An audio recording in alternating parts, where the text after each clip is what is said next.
오늘 설교는 이금숙 권사님의 질문으로부터 시작되었습니다.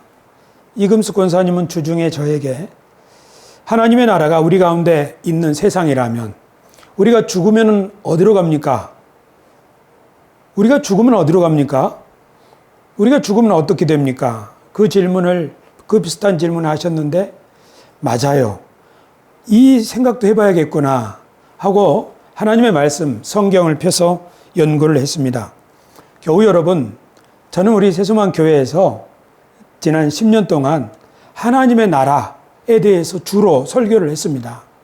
예수님은 하나님의 나라는 여기 있다 저기 있다 못하리니 하나님의 나라는 너희 가운데 있느니라. 그렇게 누가복음에서 말씀하셨죠. 그러면 너희 가운데 하나님의 나라가 있다, 이 말이 무슨 뜻일까? 어떤 사람은 하나님의 나라는 우리 마음 가운데 있는 거예요, 이렇게 생각하는 사람들도 있고, 하나님의 나라는 우리 교회 공동체, 더 나아가서 우리가 살아가는 이 세상 속에서 우리가 하나님의 뜻대로 살아갈 때 정의롭고 따뜻하고 사람들이 대동단결하는 그런 세상을 만들어가는 것, 그곳에 이미 하나님 나라가 아닐까? 등등 여러 해석을 하는 거예요. 그렇죠. 그런데 그렇지, 하나님의 나라가 우리 가운데 있다. 특별히 주기도문에서는 하나님의 나라가 임하기를, 하늘에서와 같이 땅에서 하나님의 뜻이 이루어지기를, 이런 설교를 오랫동안 하다 보니까 제가 어려서부터 교회에서 배웠던 천국과 성경이 말하는 하나님 나라는 서로 다른 것인가 하는 생각을 하게 됐어요. 그러니까 천국은 죽은 후에 영원히 올라가 천상에서 누리게 되는 세상인가, 아니면 천국, 즉 하나님의 나라는 이 땅에서 우리가 누리는 그런 세상인가, 이 두 가지 생각이 저희 안에 있는 거죠. 그러니까 여러분들도 헷갈릴 수가 있는 거예요. 그래서 저는 교회에서 설교를 하면서 하나님의 나라가 뭐냐 하고 제가 정의하기를, 하나님의 나라는 하나님의 뜻이 실현되는 세상이다. 우리 가정에 하나님의 뜻이 실현되면 거기가 하나님 나라요. 우리 교회에 하나님의 뜻이 실현되면 거기가 하나님의 나라요. 대한민국에 하나님의 뜻이 실현되면 대한민국이 하나님의 나라가 되는 것이다. 저는 그런 확신을 가지고 있습니다. 하지만 죽은 다음에 오늘 우리가 천국이라고 말하는 그곳과 지금 제가 설교하는 우리 가운데 임하는 하나님 나라, 이것은 어떻게 이해를 해야 되는 것일까? 이런 생각을 해보지 않을 수 없죠. 저는 제가 왜 이런 것을 강조하느냐 하면요, 여러분 혹시 수몰지구라는 말 들어보셨어요? 수몰지구. 댐을 건설하면, 그 댐, 계곡에 댐을 건설하면 물이 가득 차게 되니까 많은 땅이 물속에 가라앉게 되죠. 그것을 수몰지구라고 합니다. 그런데 어떤 지역에 수몰지구로 이제 정해졌다고 합시다. 그러면 그곳에 별장이 있든지 집이 있든지 이런 사람들이 자기 별장이나 집을 새롭게 단장하고 고치고 개축하고 이런 것을 하겠어요? 안 하겠어요? 왜 안 합니까? 하루를 살더라도 예쁘게 살아야죠. 그러나 우리 안 하죠. 왜냐하면 여기 물에 잠길 거니까요. 고칠 것이 있어도 안 하죠. 좀 참고 살죠. 그게 수몰지구입니다. 저는 우리가 가지고 있는 하나님 나라의 개념, 즉 예수님이 말씀하신 하나님 나라 말고 우리가 가지고 있는 하나님 나라 개념, 즉 하나님 나라, 천국은 우리가 죽은 후에 올라갈 세상이고, 이 세상은 하나님 나라가 아니야. 여기는 나중에 불이 떨어져서 불타 없어버릴 곳이라고, 여기는 잠시 머물다 갈 여관집과 같은 것이야. 그런 생각을 저는 어려서부터 신앙생활하면서 자연스럽게 하게 됐어요. 그래서 마치 이 세상은 수몰지구처럼 잠깐 있다가 없어지고 진짜 좋은 게 저 위에 있기 때문에 그것을 바라보고 살아야 한다. 이렇게 청춘 시절을 보내다 보니까 정치는 정치인에게 맡기고, 과학은 과학자에게 맡기고, 경제는 경제인에게 맡기고, 우리 교회는 영혼의 문제에만 집중하는 것이 필요하다. 그런 생각을 하게 된 거예요.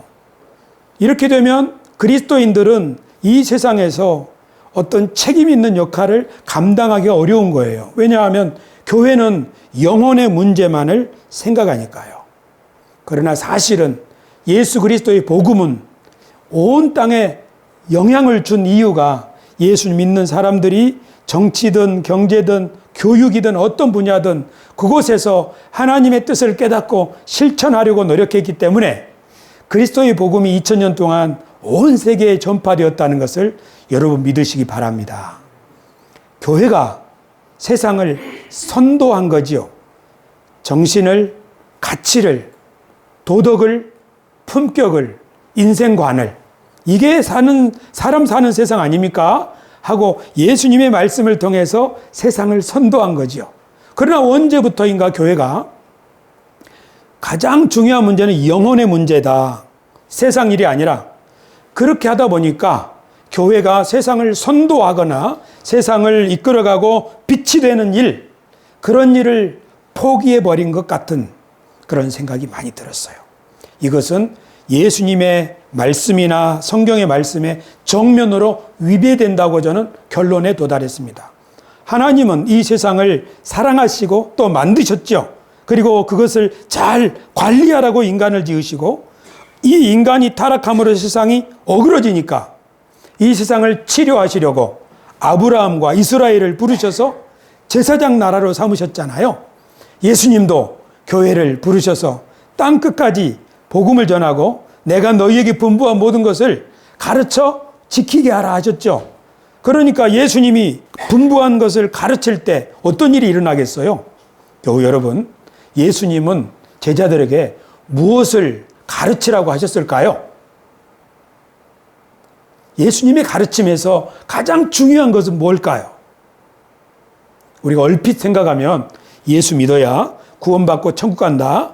이것을 가르치라고 하셨을 것 같지만 성경을 읽어보면 예수님이 말씀하시기를 가장 크고 중요한 계명은 하나님을 사랑하고 이웃을 내 몸과 같이 사랑하라 하신 그 계명이 가장 큰 계명이고 모든 율법을 다 종합하면 네가 대접을 받고자 하는 대로 먼저 대접하라.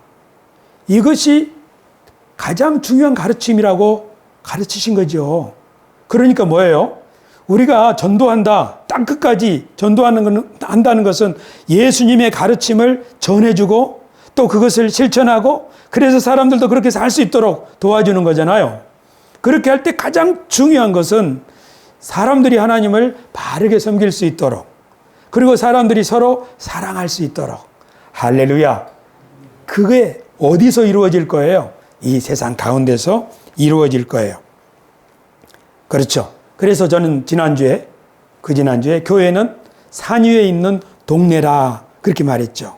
산 위에 있는 동네가 세상에 빛이 되고 모델이 된다는 거예요. 저는 제가 여기서 설교할 때 목적을 가지고 설교를 하겠죠. 저는 어떤 목적이 있냐면요. 제 설교를 듣는 여러분 한 분 한 분이 여러분의 가정이나 세상에 가서 하나님의 은혜를 사람들한테 나눌 때 그곳에 얼마나 좋은 일들이 일어날까. 사실 저는 그런 기대를 가지고 설교를 하고 있어요. 하나님께서 오늘 우리 예배당에 오신 여러분들에게 일을 맡기시고 가정을 맡기시고 여러분의 삶을 인도하시겠죠. 그때 여러분들이 진심으로 하나님을 사랑하고 또 하나님의 뜻대로 따르려고 할 때 여러분들의 삶 가운데 얼마나 멋진 일들이 이루어질까.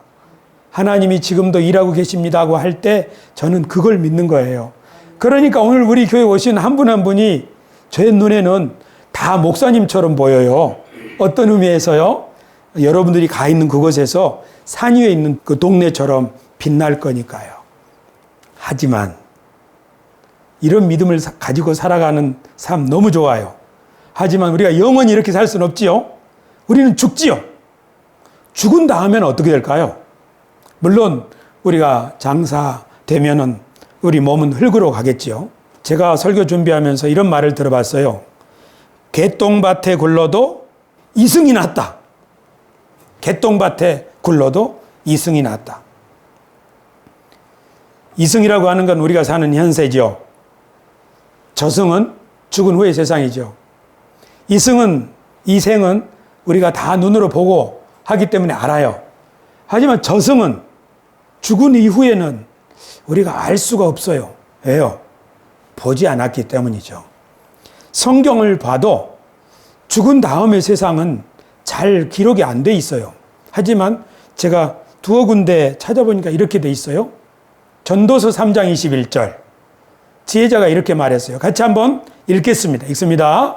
인생들의 혼은 위로 올라가고 짐승의 혼은 아래로 곧 땅으로 내려가는 줄을 누가 알랴. 그러니까 죽으면 사람의 혼은 위로 올라간다고요. 아마 하나님께로 가겠죠. 근데 짐승의 혼은 아래로 내려가는 줄을 누가 알겠느냐 이렇게 말을 했어요. 저희 집에 키우는 강아지는 죽으면 혼이 아래로 내려가는데 이걸 누가 알리요? 이런 말이 있는 거예요. 그리고 이런 말씀도 있어요. 똑같은 전도서에 지혜자도 우매자와 함께 영원하도록 기억함을 얻지 못하나니 후일에는 모두 다 잊어버린 지 오래일 것임이라. 오호라 지혜자의 죽음이 우매자의 죽음과 일반이로다. 우리나라는 사람은 죽으면 이름을 남긴다 이런 말이 있지만 성경에는 지혜자라 할지라도 우매자라 할지라도 죽으면 다 잊어버린다. 사람들에게 잊혀진다는 말이죠. 이렇게 죽은 다음에 어떻게 되는지는 성경에 잘 나와 있지 않습니다. 그런데 어떤 사람들은 예수님이 부자와 나사로 이야기 속에서 사람이 죽으면 어떻게 되는가를 말씀해 주셨다고 생각하는 사람이 있습니다. 그 이야기는 누가복음 16장에 나오는데요. 누가복음 16장에는 예수님이 두 가지 말씀을 들려주세요. 이야기를요. 하나는 어떤 부자에게 청지기가 있는데 그가 주인의 소유를 낭비한다는 말이 그 주인에게 들린지라. 이 이야기를 해주신 거죠. 그러니까 직원이 주인의 재산을 함부로 사용한단 말이 들리니까 주인이 그래, 그 사람 내가 해고해야 되겠다. 그렇게 말한 거예요. 그러니까 이 사람이 내가 해고된다고? 그래가지고 어떻게 하면 좋을까 하다가 주인에게 채무가 있는 사람들을 불러다가 그 채무장을 탁 고쳐서 반으로 막 깎아주는 거죠. 이렇게 해주면 저 사람들이 내가 해고된 다음에 나에게 잘 대해주겠지? 예수님이 이런 이야기를 들려주신 거예요. 그러면서 이 사람이 참 지혜롭게 행동을 했다. 사실은 이거 공금횡령 같은 거잖아요. 하지만 이 이야기를 하신 의도, 그것은 뭐냐면 자기의 미래를 미리 준비하는 사람이 지혜롭다. 그런 이야기를 이 불의한 청지기 이야기를 해주신 거라고요. 그 이야기 하시고 나서 그 다음에 들려주신 이야기가 우리가 잘 아는 부자와 나사로 이야기예요. 어떤 부자가 있어 자색 옷과 고운 베옷을 입고 날마다 호화롭게 즐기더라. 그러니까 누가복음 16장에 나오는 이 두 이야기는 비유라는 것을 알 수 있어요. 비유라고 하는 것은 어떤 이야기를 통해서 사람들에게 교훈을 주려는 거죠. 그러니까 불의한 청지기처럼 해라 그 말이 아니라 그 이야기 속에서 미래를 대비해야 된다. 그런 깨우침을 주려는 거죠. 마찬가지로 부잣집의 앞에 있던 가난한 거지 나사로, 병을 앓고 있어서 헌대를 개들이 핥던 그 나사로, 하지만 부자는 자기만 알고 지냈죠. 나중에 죽어서 어떻게 됐습니까? 나사로는 죽었고 부자도 죽었지요. 그 다음에 여러분 거지 나사로는 죽은 다음에 어떻게 됐나요? 누가복음에 예수님이 이렇게 들려주셨어요. 그 거지가 죽어 천사들에게 받들려 아브라함의 품에 들어가고, 그렇게 돼 있습니다. 물론 부자는 불구덩이에 들어갔겠죠. 그런데 거지가 죽어서 어디 천국에 갔다든지 거기는 사시사철 꽃이 우거지고 꽃향기가 진동하는 무릉도원 같은 그런 곳이라든지 그렇게 설명하지 않고 아브라함의 품에 들어갔다고 말합니다. 이것은 구약 성경과 같은 표현입니다. 이삭이 나이가 많고 늙어 기운이 다함에 죽어 자기 열조에게로 돌아가니 그의 아들 에서와 야곱이 그를 장사하였더라. 구약 성경에 사람이 죽은 다음에는 열조에게로 돌아갔다. 이스라엘 민족의 조상이 아브라함 아닙니까? 그러니까 누가복음에서 예수님이 부자와 나사로 이야기해서 나사로가 죽어서 아브라함의 품에 안겼다. 이 말은 구약의 표현대로 하면 자기 열조에게로 돌아갔다. 그 말과 비슷하다는 것을 알 수 있습니다. 하지만 이 이야기의 결론은 뭔가요? 이 이야기를 왜 들려주셨어요? 부자에게 너만 하지 말고 너희 집 앞에 고통받고 있는 가난한 거지를 생각해야 된다. 그렇지 않으면 너의 미래가 어둡다. 처참하게 될 것이다. 그런 깨우침을 주려는 것이죠. 하지만 이 이야기에 나오는 것은 다 비유로 되어 있다는 것을 알 수 있어요. 거지 나사로가 죽어서 간 곳이 어디냐 하면은 비유로 아브라함의 품 이렇게 되어 있는 거죠. 그러니까 사람이 죽으면 어디로 가는가에 대해서는 성경이 아주 명확하게 여기다 이렇게 말하지 않고 있다는 것을 우리는 알 수 있어요. 대부분 비유로 표현하고 있어요. 다만 사도 바울은 내가 죽으면 이렇게 된다 이런 표현을 했습니다. 빌립보서 1장 23절 그 전에 예수님은 십자가에서 우편 강도에게 이 한쪽 강도가 회개를 한 거 아닙니까? 그때 이렇게 말씀하셨죠. 내가 오늘 나와 함께 낙원에 있으리라.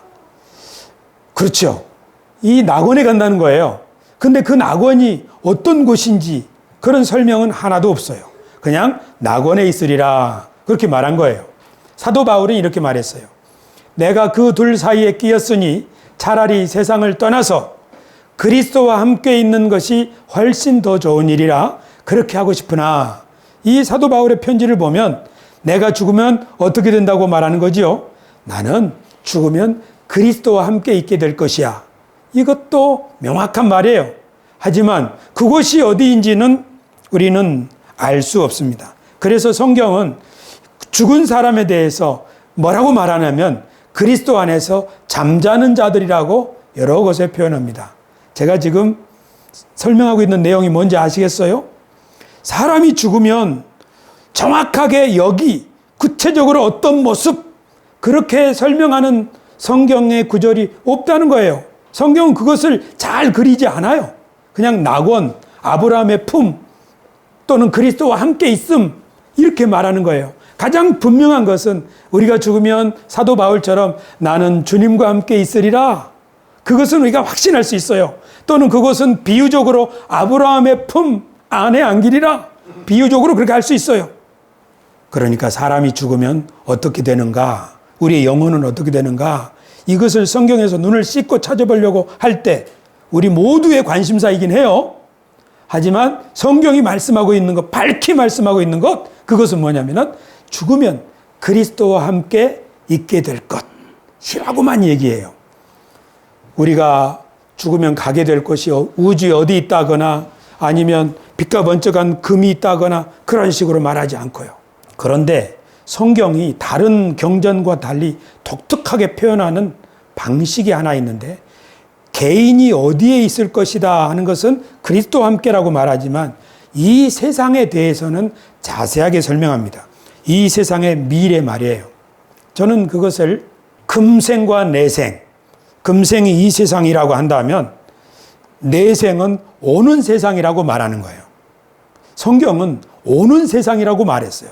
예수님께서도 이 세상과 오는 세상이라고 말했어요. 오는 세상은 올 내자를 써가지고 내생 이렇게 말할 수 있죠. 그러면 내생이라고 하는 말 또는 내세라는 말은 우리가 죽은 다음에 어떤 세상이 있다는 뜻일까요? 내생이면 우리가 죽은 다음에 어디서 다시 산다는 뜻일까요? 임사체험을 하는 사람들이 있습니다. 임사체험은 뭔가 하면요. 사람이 숨이 멎었고 심장도 멈췄어요. 그래서 죽은 것 같아요. 근데 얼마 있으면 다시 깨어나는 거예요. 그러니까 완전히 죽어버렸으면 이 사람이 부패가 될 텐데 부패되기 전에 깨난 거예요. 그 동안에 자기가 뭔가를 본 것을 얘기하는 사람들 있죠. 그것을 임사체험, 그러니까 죽음에 가까이 간 경험이에요. 완전히 죽은 게 아니라고요. 그런 사람들의 이야기를 연구한 학자들 또는 교회도 그런 이야기가 많습니다. 그런데 동양이나 서양이나 공통점이 있는데 죽으면은 이제 전문가 이야기예요. 어떤 큰 구멍이 있고 밝은 빛이 있고 그리로 들어가더라. 그런 이야기가 공통적이라고 해요. 하지만 동양인들이 그 임사체험에서 본 것과 서양인들이 본 것은 그림이 좀 달라요. 예를 들면 동양인들은 기와집을 보고 서양인들 중에는 어떤 빛나는 성전 모양 같은 것을 보았다고 그렇게 얘기하더라고요. 우리나라에도 내가 죽어보니, 아니 내가 천국과 지옥을 봤는데 하면서 그런 이야기 하는 사람들이 있어요. 성경은 사람이 죽은 다음에 어디로 가는가 하는 것에 대해서 언급을 자제하고 있는데 사람들의 호기심 때문에 임사체험한 사람들의 이야기를 막 받아들여 가지고 성경엔 기록되어 있지 않지만 이 사람이 지옥을 받고 이 사람이 천국을 받고 이 이야기를 가지고 성경의 이야기를 보충하려고 하는 것은 대단히 위험하고 안 좋은 결과를 낳게 됩니다. 왜냐하면 제가 그런 사람들의 이야기를 많이 들어봤는데요. 그 이야기 중에는 이런 이야기가 있어요. 내가 지옥에 가보니까 종교개혁자 칼빈이 거기 있더라. 또 지옥에 가보니까 어떤 목사님이 거기 있더라. 여러분 이 말을 믿어야 돼요? 말아야 돼요? 그런 이야기는 다 그 사람에게는 너무너무나 강렬한 체험이지만 그래서 그 사람이 거짓말한다고는 말할 수 없어요. 왜냐하면 진짜로 본 것처럼 느껴지니까요.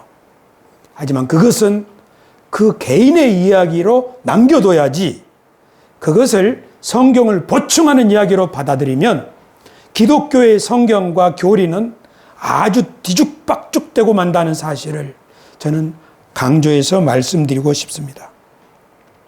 제 설교 안에는 이렇게 되어 있어요. 어떤 사람들은 지옥에서 종교개혁자 칼빈을 보았다느니 또는 아무개 목사를 보았다느니 하는 헛소리를 하기 때문입니다. 저는 그것이 다 헛소리라고 생각해요. 그 사람에게는 진실한 경험이에요.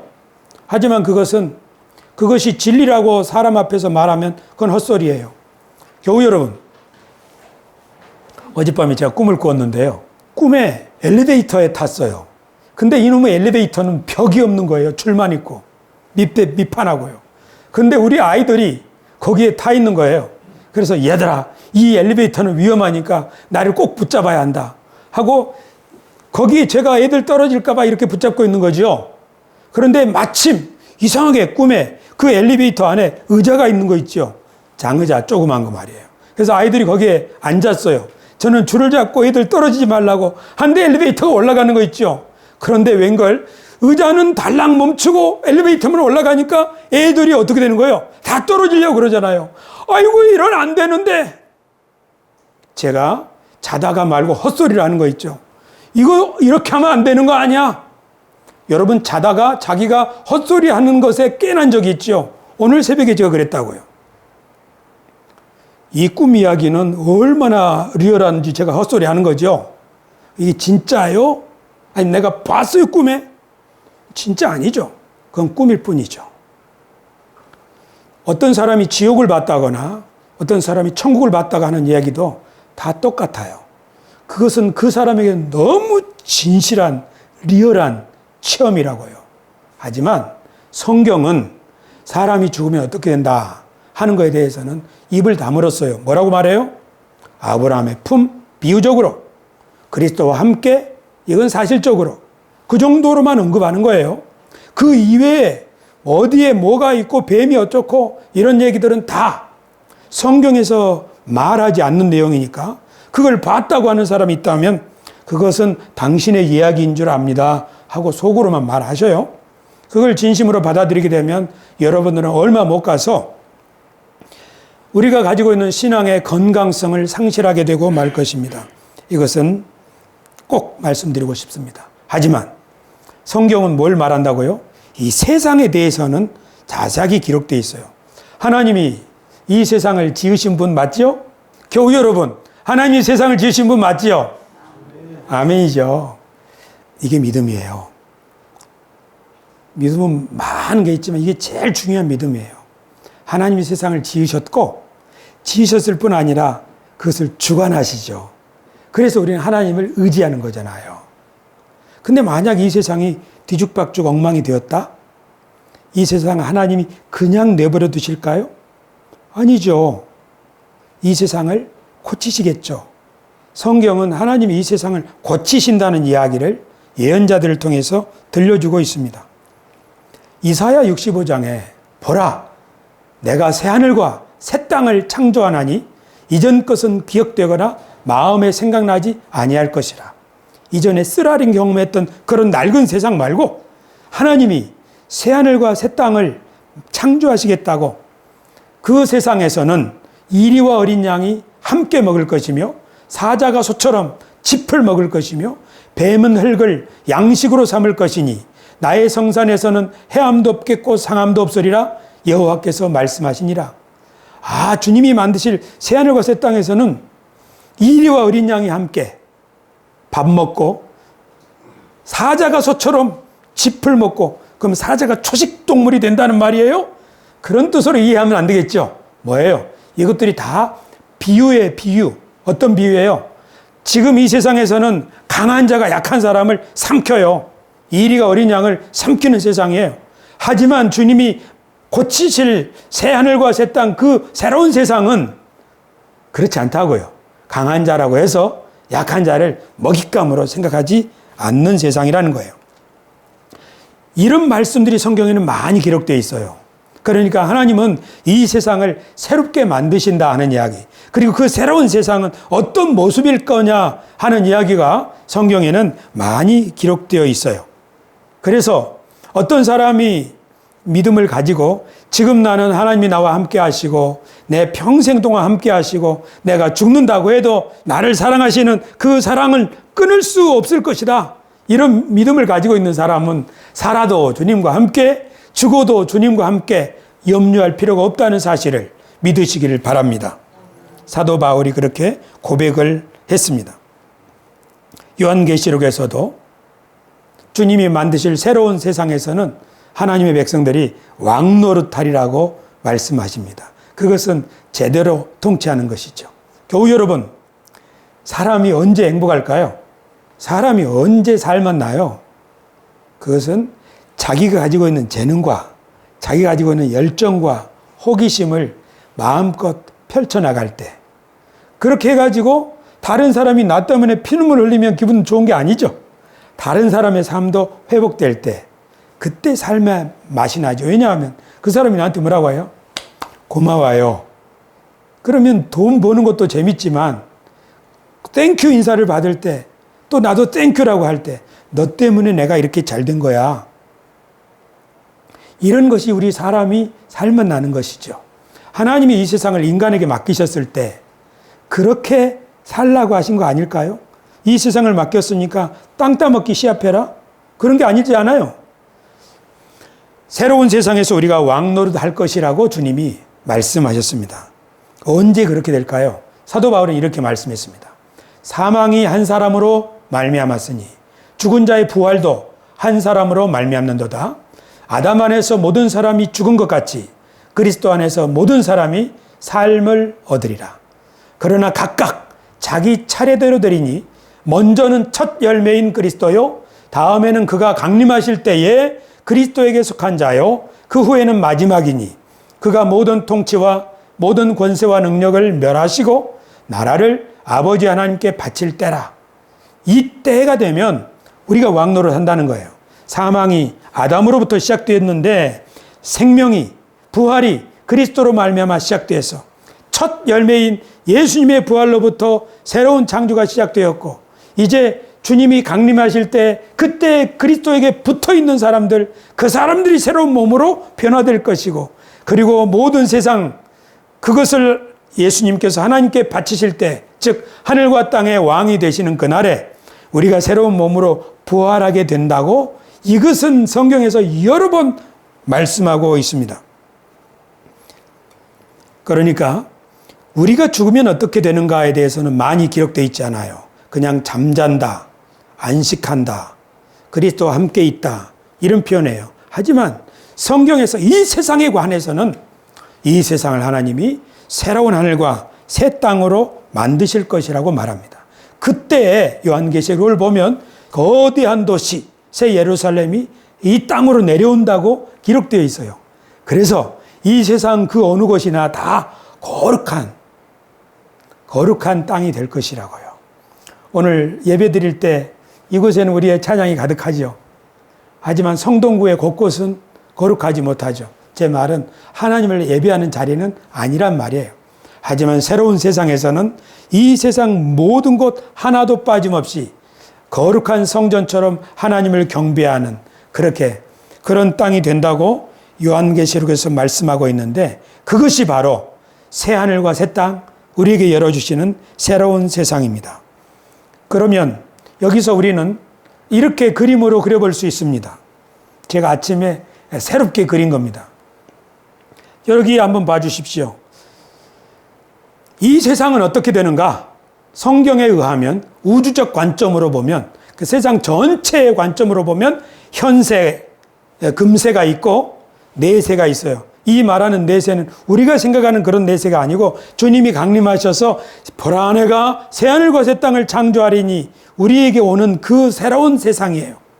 그러니까 우주적 관점에서 보면 주님의 강림, 주님의 재림을 기점으로 해서 현세와 새롭게 변화된 새로운 세상 둘로 나누어진다는 것을 우리는 알 수 있어요. 이 세상에 대해서 말이에요. 그 다음에 개인의 삶. 개인의 삶으로 생각하면 우리가 사는 한평생이 있어요. 출생해서 우리가 죽을 때까지 이것은 한평생이죠. 그리고 죽은 다음에 우리는 육신은 땅으로 흙으로 가고 우리의 영이든지 혼이든지 우리의 그 가장 소중한 존재는 하나님 앞으로 가서 그리스도와 함께 안식하겠죠. 이것은 기다리는 거예요. 거기는 몸이 없어요. 아직 부활하지 않았어요. 그래서 그리스도 안에서 잠잔다는 은유적 표현을 하기도 해요. 그러니까 우리 그리스도인들은 죽으면 어떻게 된다고 성경이 기록하느냐 하면, 죽으면 주님과 함께 있게 될 것이다. 그리고 기다릴 것이다. 언제를? 주님이 이 세상을 새롭게 만드실 그때를, 우리 몸으로 부활하게 되는 그때를.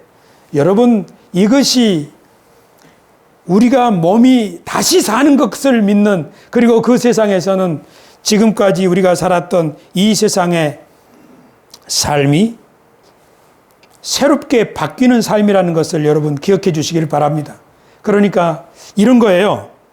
주님이 만드실 세상은 천사처럼 우리가 하늘을 날아다니고 그런 이 세상과는 전혀 딴판인 어떤 세상이라고 생각하기가 쉽지만, 성경의 표현에 의하면 보라 내가 만물을 새롭게 하노라 새하늘과 새 땅을 만드노라 하는 것처럼 이 낡은 세상을 하나님이 새롭게 만드시는, 그것이 바로 내세의 세상, 하나님이 우리에게 주시는 세상, 우리가 물려받을 세상, 우리가 부활하여 참여하게 될 세상임을 성경은 말씀하고 있는 거라고요.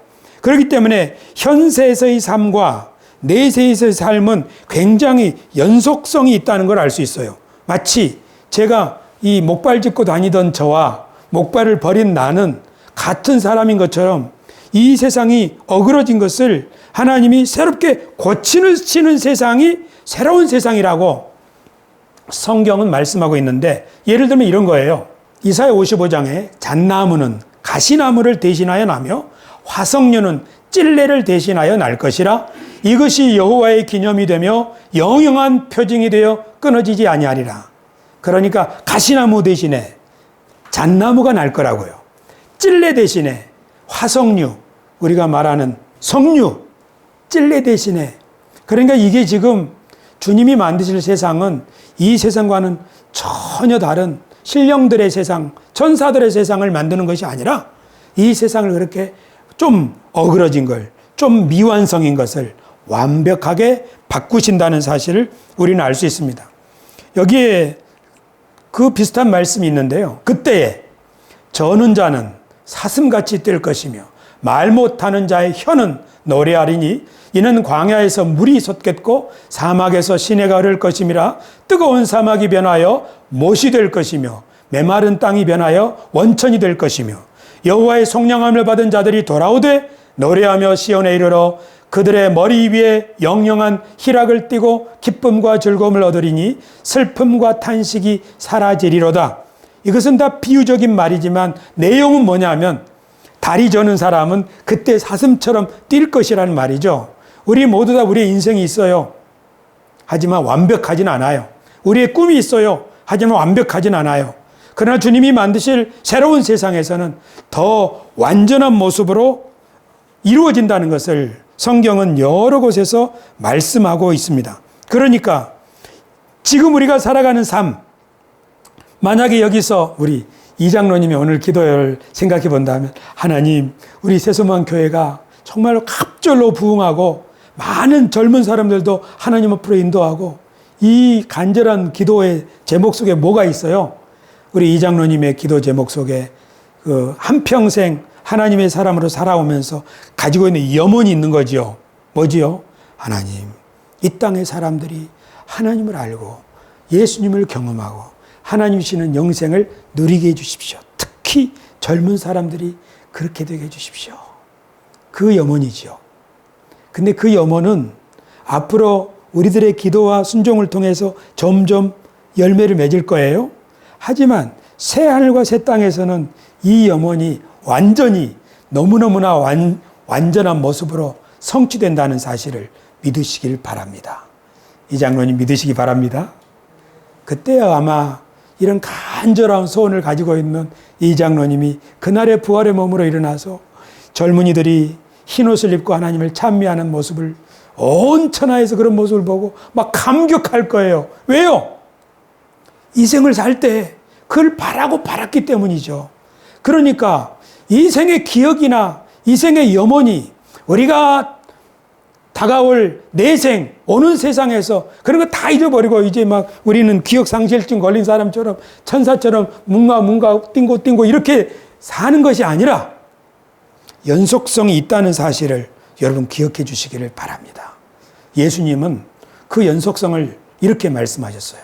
또 누구든지 말로 인자를 거역하면 사하심을 얻되 누구든지 말로 성령을 거역하면 이 세상과 오는 세상에서도 사하심을 얻지 못하리라. 아멘. 이 세상에서도 오는 세상에서도 사하심을 얻지 못한다고요. 그러니까 이 세상에도 영향을 미치고 오는 세상에서도 영향을 미친다는 거예요. 이 세상과 오는 세상은 서로 긴밀하게 연결되어 있다는 거예요. 어떤 사람요? 예수님이 말로 나를 욕한 사람은 용서받을 수 있다. 그렇죠. 우리 사람은 외모를 보고 판단하기 때문에 예수님을 바라보고 그 나사렛 촌사람이 나사렛에서 무슨 선한 것이 나겠느냐? 그런 말을 예수님의 제자 나다나엘이 말했어요. 사람은 사람을 외모를 보고 판단하기 때문에 그럴 수 있어요. 예수님은 이해하시는 것 같아요. 그래, 내가 이렇게 생겼기 때문에 너희가 그런 말 할 수 있다. 이해한다. 하지만 성령을 거역하면 이 생에서도 내 생에서도 사하심을 받지 못한다. 성령을 거역하는 것이 어떤 것이길래 용서가 안 된다는 걸까요? 저는 이렇게 생각해 봤어요. 사람이 오해할 수 있죠. 그러니까 제가 유튜브에 글을 올렸더니, 영상을 올렸더니 어떤 사람이 댓글을 달았어요. 당신은 이 영상을 올린 목적이 이것을 권장하기 위함입니까? 비판하기 위함입니까? 무슨 목적으로 올린 거예요? 하고 댓글을 딱 단 거 있죠. 그러니까 제가 이 영상을 올린 이유는 이렇게 공부를 해보니까 이 내용이 좋아가지고요. 공유하고 싶어서요. 당신이 말하는 거 제가 이해는 합니다. 하지만 이런 좋은 점이 있습니다 하고 부드럽게 글을 썼더니 그 사람이 이렇게 또 댓글을 달았어요. 목사님의 의견을 존중합니다. 저도 열심히 강연을 들어보겠습니다. 어떤 거예요? 처음에는 저한테 막 비판하는 말을 썼다가 나중에는 생각을 바꾼 거잖아요. 사람이 누구나 오해할 수 있어요. 하지만 그 사람의 진심을 봤을 때, 그 사람의 진심을 이해했을 때, 그때에는 마음을 바꿔야죠. 내가 오해했구나. 근데 이 사람이 자기 양심에 그런 가책이 왔는데도, 또는 성령이 그를 깨닫게 해주셨는데도 그것을 거역한다는 말은 마음을 완악하게 하는 거죠. 양심을 저버리는 거죠. 그렇게 하면 이 생에서도 내 생에서도 죄가 용서 안 된다는 거잖아요. 교우 여러분, 이 세상에 허물이 없는 사람이 어디 있습니까? 누가 나에게 뒷담화하는 이야기를 안 들은 사람이 어디 있습니까? 여러분, 우리가 다른 사람의 뒷담화를 안 한 사람은 어디 있습니까? 다 할 수 있고 다 들을 수 있습니다. 그러나 진실을 알게 되었을 때 우리는 돌이켜야 됩니다. 아, 내가 몰랐어요. 이렇게 하면 그런 사람의 삶은 점점 좋아지겠죠. 하지만 진상이 드러났는데도 불구하고 계속 마음을 가지고 내가 가만히 두나 보자. 이렇게 사는 사람은 내세에서도 용서받지 못한다고요. 그것이 바로 저는 성령을 거역하는 죄라고 생각합니다. 우리가 복음을 전할 때도 이 비슷한 일들이 있죠. 오해를 받을 수 있어요. 하지만 우리의 진심이 그 사람에게 전달이 될 때 구원받을 사람은 그 마음을 돌이키고, 그렇게 되면 이 생에서도 내 생에서도 죄 사함을 받고 하나님의 영원한 생명에 들어갈 수가 있다. 저는 그렇게 믿습니다. 또 하나 마지막인데요. 육체의 연단은 약간의 유익이 있으나 경건은 범사에 유익하니 금생과 내생에 약속이 있느니라. 아멘. 금생에서도 내생에서도 약속이 있다고요. 뭐가요? 경건이요. 육체의 연습, 육체의 연단, 몸을 건강하게 하기 위해서 음식을 조절하고 또 운동을 하는 것은 유익이 있다고 그랬는데 정말 유익이 있어요. 그렇죠. 물론 잘못하면 저처럼 다리가 끊어지기도 해요. 하지만 운동을 하면 정신이 맑아지고 삶의 의욕도 생기고 좋아요. 그래서 우리 할 수 있는 대로 잘 절제하게 먹고 몸을 잘 움직여야 하겠죠. 우리 노년을 건강하게 사는 것 너무나 좋은 축복이죠. 그런데 사도 바울이 말하는 거예요. 경건은 금생에서도 유익하고 내생에서도 유익하다. 경건이 뭐냐? 경건은 하나님을 기뻐하는 거예요. 쉽게 말하면 하나님을 기뻐하고 하나님께 기도하는 그런 걸 경건이라고 그래요. 그래서 어려운 일이 생기면 하나님 도와주세요 하고 기도하는 거죠. 좋은 일이 생기면 하나님 감사합니다. 다윗의 같은 경우에는 이렇게 내가 여호와를 항상 내 앞에 모시며 그가 나의 오른쪽에 계심으로 내가 흔들리지 아니하려다. 이렇게 사는 삶이 경건한 삶이에요. 이런 삶을 훈련하는 것은 금생에서도 유익하고 내생에서도 유익하다고요. 왜냐하면 우리가 다가오는 세상에서 어떤 삶을 살겠어요? 그 삶은 바로 하나님과 함께하는 삶을 사는 거겠죠. 여러분, 그러므로 경건을 연습하시기를 바랍니다. 할렐루야. 우리 경건을 연습하는 방법 중에 우리 교회 지난 한 달 동안 불렀던 이 찬송, 제가 여러분들에게 녹음으로 보내드렸던 이 찬송, 하나님이 말씀하시기를 내 마음을 나에게 바치어라. 너 어디 있든지 날 섬기며 기쁘게 날 항상 의지하라. 바치어라 내 마음을 주께서 나에게 이르시네. 캄캄한 죄에서 불러내신 주께서 늘 인도하시리라. 우리 마음을 하나님께 바치는 연습하는 거죠. 우리 범사에 하나님 이 일이 잘 되게 해주십시오. 하나님 저 사람을 어떻게 하면 좋을까요? 하나님 오늘 이 일 이렇게 해주셔서 감사합니다. 이렇게 살아가는 삶, 이런 삶을 연습하라고 말하는 거죠. 설교를 마치면서 저는 여러분에게 이렇게 묻고 싶습니다. 여러분 모두 저와 함께 이 생을 살고 있습니다. 여러분이 생각하는 내생, 내세, 그것은 어떤 모습입니까? 어떤 사람에게 내세가 있겠어? 그냥 한평생 살면 그것으로 끝나는 거지 뭐. 그런 사람도 있을 수 있어요. 또 어떤 사람은 글쎄 죽으면 어떻게 될까? 죽은 다음에는 마치 안개처럼 너무나도 알 수 없는 그런 생각이 들 수도 있어요. 그러나 성경을 우리에게 주신 하나님이 오는 세상에 대해서 여러 곳에 기록하고 있어요. 어떤 사람이 이 땅에서 하나님의 통치와 주권과 섭리를 믿으면서 그리고 내 생에서의 삶은 이것이 완벽하게 실현될 것을 바라보고 있다면 이 사람은 현세뿐 아니라 다가오는 세상을 더 기대하고 소망할 수가 있을 것입니다. 우리의 신앙생활은 예수님을 배우고 하나님의 말씀을 통해서 하나님이 어떤 분인지를 깨달아가는 것인데요. 그렇게 하면서 현세가 끝나고 나서 우리에게 내세가 다가올 때 그 내세를 너무나도 기대하면서 우리의 마지막 죽음을 맞이하고 또 죽은 다음에 기다리다가 몸으로 부활하여 그곳에서는 이곳에서 이루지 못하던 그 꿈을 마음껏 펼치리라. 그리고 하나님과 영원히 함께하는 새로운 세상에서의 삶을 살리라. 그런 기대와 소망이 넘치게 되는 것, 그것이 신앙생활의 목적입니다. 이 희망이 너무나 선명하기 때문에 지금 어그러진 정치, 경제, 교육, 사회 이 면들을 바라보면서 비록 어그러졌지만 주님이 완성하실 것이야. 그리고 그 완성의 모습이 너무나 선명하기 때문에 내가 할 수 있는 대로 한번 해보겠어 하고 자기의 영역에서 일을 하는 거죠. 이런 사람이 기독교계에 많아진다면 우리 대한민국은 희망이 있습니다.